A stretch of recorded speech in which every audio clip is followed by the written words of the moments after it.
সকলকে জয় যিশু। আমি পাস্টর বিপ্লব সরকার। হোয়াটসঅ্যাপের বাইবেল অধ্যয়নে আপনাকে আরেকটি বার স্বাগত জানাই। আজকে প্রেরিত তার 2 অধ্যায় 42 থেকে 47 পদের অংশে আমরা দেখব।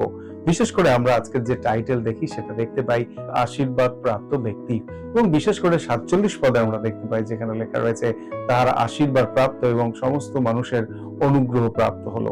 বিশেষ করে আমরা অনুভব করতে পারি যে ঈশ্বর এই পৃথিবীতে মণ্ডলী দিয়েছে সমাজ এবং অন্যদেরকে আশীর্বাদ করার জন্য।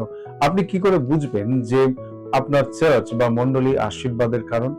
কখনো যদি এই মণ্ডলী উধাও হয়ে যায় বা সেটা যদি আর মণ্ডলী তার নিজের জায়গায় না থাকে এবং আশেপাশের সমস্ত লোক যদি চার্চের অনুপস্থিতিকে অনুভব করে এবং তারা মনে করে যে আমরা কিছু হারিয়েছি, তাহলে মনে করবেন যে আপনার মণ্ডলী আপনার সমাজের জন্য আশীর্বাদের কারণ ছিল।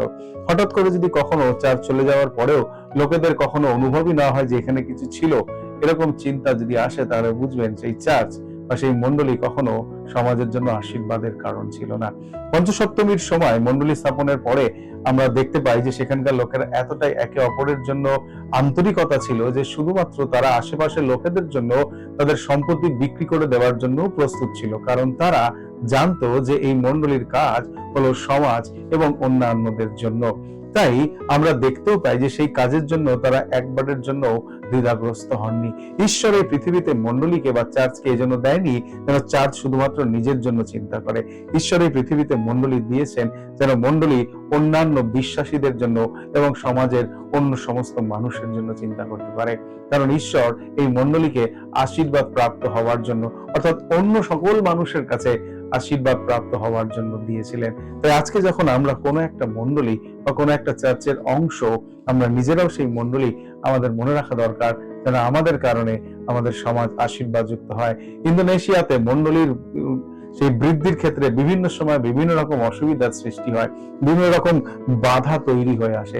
মনে রাখা দরকার মণ্ডলীর উদ্দেশ্যই হলো সমস্ত পরিস্থিতিতেও সেই সামাজিক উন্নয়নকে যেন তারা নিজেদের মধ্যে রাখে। শুধুমাত্র মণ্ডলী নিজের কথা চিন্তা করে না, শুধুমাত্র মণ্ডলী নিজের কথা ভাবে না, কিন্তু বিশ্বাসী এবং আশেপাশের সেই হারিয়ে যাওয়া মানুষদের কথাও চিন্তা করে। তাই আজকে যখন আমি আপনি প্রার্থনা করি, তখন আমরা এইভাবে প্রার্থনা করি যে ঈশ্বর, তুমি আমাদেরকে এইভাবে তৈরি করো যেন মণ্ডলী অন্য সমস্ত মানুষের জন্য আশীর্বাদের কারণ হয় এবং কোনো পরিস্থিতিতেই যেন এই কাজ বন্ধ না হয়ে যায়।